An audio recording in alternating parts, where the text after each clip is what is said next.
Hi, boys and girls. Thank you for tuning in to our virtual Red Ribbon Week.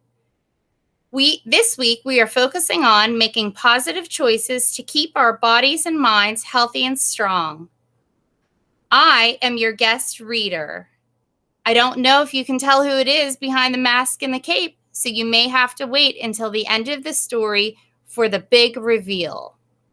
Today, we're going to be enjoying a story together that highlights being true to who you are and makes you feel proud to be bully-free, just like our Teamology character, Amelia.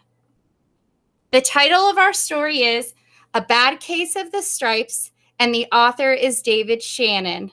Let's start enjoying it together. Camilla Cream loved lima beans, but she never ate them. All of her friends hated lima beans, and she wanted to fit in. Camilla was always worried about what other people thought of her. Today, she was fretting, even more than usual. It was the first day of school, and she couldn't decide what to wear. There were so many people to impress. She tried on 42 outfits, but none seemed quite right. She put on a pretty red dress and looked in the mirror, and then she screamed.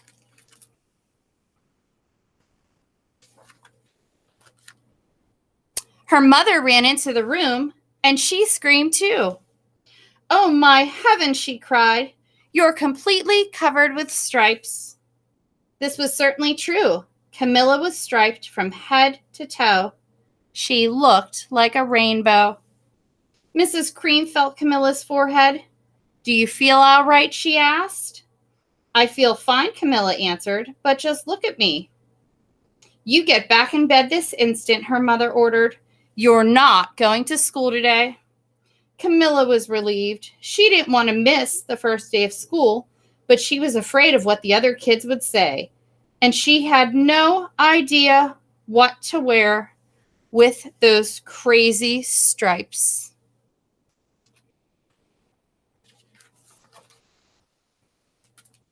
That afternoon, Dr. Bumble came to examine Camilla. "Most extraordinary," he exclaimed.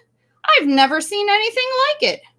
Are you having any coughing, sneezing, runny nose, aches, pains, chills, hot flashes, dizziness, drowsiness, shortness of breath, or uncontrollable twitching?"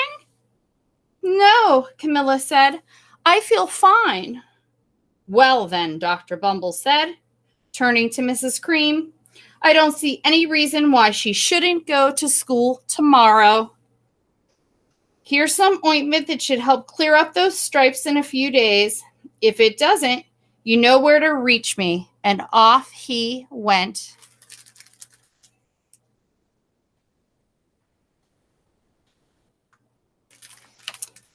The next day was a disaster.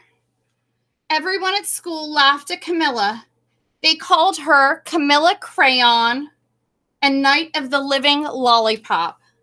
She tried her best to act as everything were normal, but when the class said the Pledge of Allegiance, her stripes turned red, white, and blue, and she broke out in stars.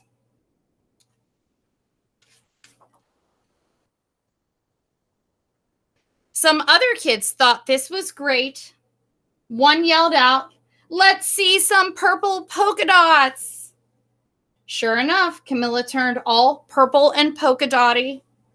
Someone else shouted, "Checkerboard," and a pattern of squares covered her skin. Soon everyone was calling out different shapes and colors, and poor Camilla was changing faster than you can change the channels on a TV.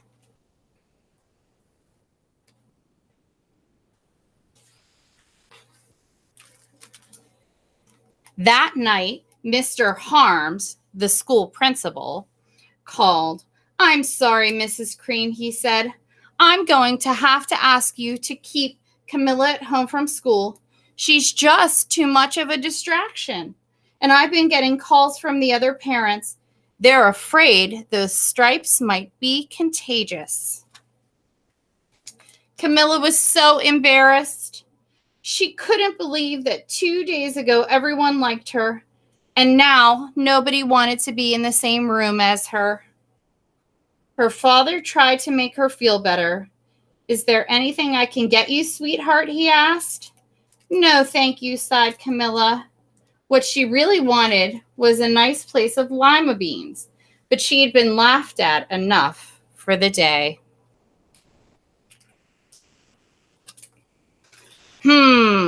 Well, I see," Dr. Bumble mumbled when Mr. Cream phoned the next day. "I think I better bring in the specialist. We'll be right over." About an hour later, Dr. Bumble arrived with 4 people in long white coats. He introduced them to the Creams. "This is Dr. Grop, Dr. Sponge, Dr. Cricket, and Dr. Young." The specialists went to work on Camilla. They squeezed and jabbed and tapped and tested. It was very uncomfortable. "Well, it's not the mumps," concluded Dr. Grop. "Or the measles," said Dr. Sponge. "Definitely not chicken pox," said Dr. Cricket. "Or sunburn," said Dr. Young. "Try these," said the specialist. They each handed her a bottle filled with different colored pills. "Take one of each before going to bed," said Dr. Grop. Then they filed out the front door, followed by Dr. Bumble.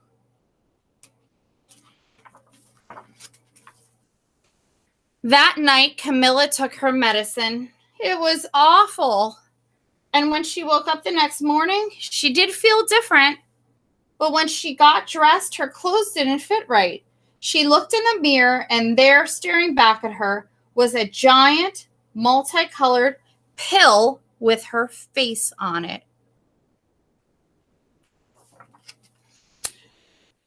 Dr. Bumble rushed over as soon as Mrs. Cream called. But this time, instead of the specialists, he brought the experts. Dr. Gourd and Mr. Mellon were the finest scientific minds in the land. Once again, Camilla was poked and prodded, looked at and listened to. The experts wrote down lots of numbers. Then they huddled together and whispered. Dr. Gourd finally spoke. "It might be a virus," he announced with authority. Suddenly, a fuzzy little virus ball appeared all over Camilla. "Or possibly some form of bacteria," said Mr. Mellon. Out popped squiggly little bacteria tails. "Or it could be a fungus," added Dr. Gourd. Instantly, Camilla was covered with different color fungus blotches. The experts looked at Camilla and then at each other. "We need to go over these numbers again back at the lab," Dr. Gourd explained. "We'll call you when we know something." But the experts didn't have a clue, much less a cure.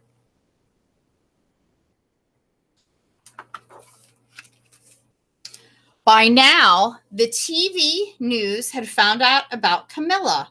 Reporters from every channel were outside her house telling the story of the bizarre case of the incredible changing kid.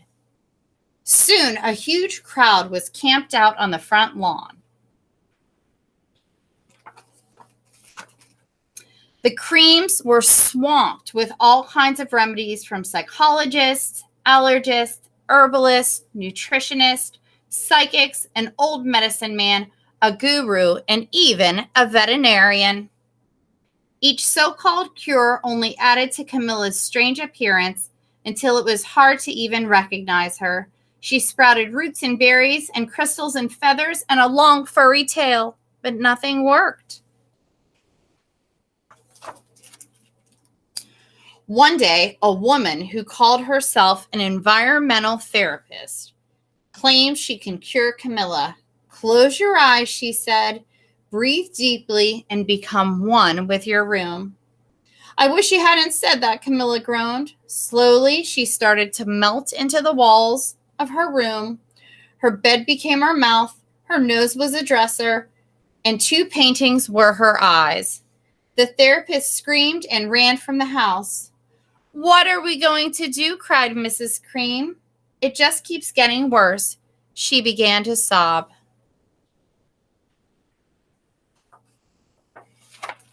At that moment, Mr. Cream heard a quiet little knock on the front door. He opened it, and there stood an old woman who was just as plump and sweet as a strawberry. "Excuse me," she said brightly, "but I think I can help." She went into Camilla's room and she looked around. "My goodness," she said with the shake of a head. "What we have here is a bad case of the stripes. One of the worst I've ever seen." She pulled a container of small green beans from her bag. "Here," she said, "this might do the trick." "Are those magic beans?" asked Mrs. Cream. "Oh my, no," replied the kind old woman. "There is no such thing. These are just plain old lima beans." "I bet you'd like some, wouldn't you?" she asked Camilla. Camilla wanted a big, heaping plateful of lima beans, more than just about anything, but she was still afraid to admit it. "Yuck," she said. "No one likes lima beans, especially me." "Oh dear," the old woman said sadly. "I guess I was wrong about you." She put the beans back in her bag and started toward the door. Camilla watched the old woman walk away. Those beans would taste so good, and being laughed at for eating them was nothing compared to what she's been going through. She finally couldn't stand it. "Wait," she cried. "The truth really is, I love lima beans." "I thought so," said the old woman with a smile. She took a handful of beans and popped them into Camilla's mouth. "Mmm," said Camilla. Suddenly, the branches and feathers and squiggly tails began to disappear. Then the whole room swirled around. When it stopped, there stood Camilla. Everything was back to normal. "I'm cured," she shouted. "Yes," said the old woman. "I knew the real you was in there somewhere." She patted Camilla on the head. Then she went outside and vanished into the crowd. Afterward, Camilla wasn't quite the same. Some of the kids at school said she was weird, but she didn't care a bit. She ate all the lima beans she wanted, and she never even had a touch of the stripes again. So, boys and girls, it's always important to be true to who you are and stand up for what you believe in. And standing up for others is not only being a good friend, but it makes you proud to be bully-free. Thanks for joining me and letting me be your guest reader today. And if you haven't guessed yet, it's Mrs. McConnell. Thanks so much. Have a great day, and we'll see you soon. Bye-bye.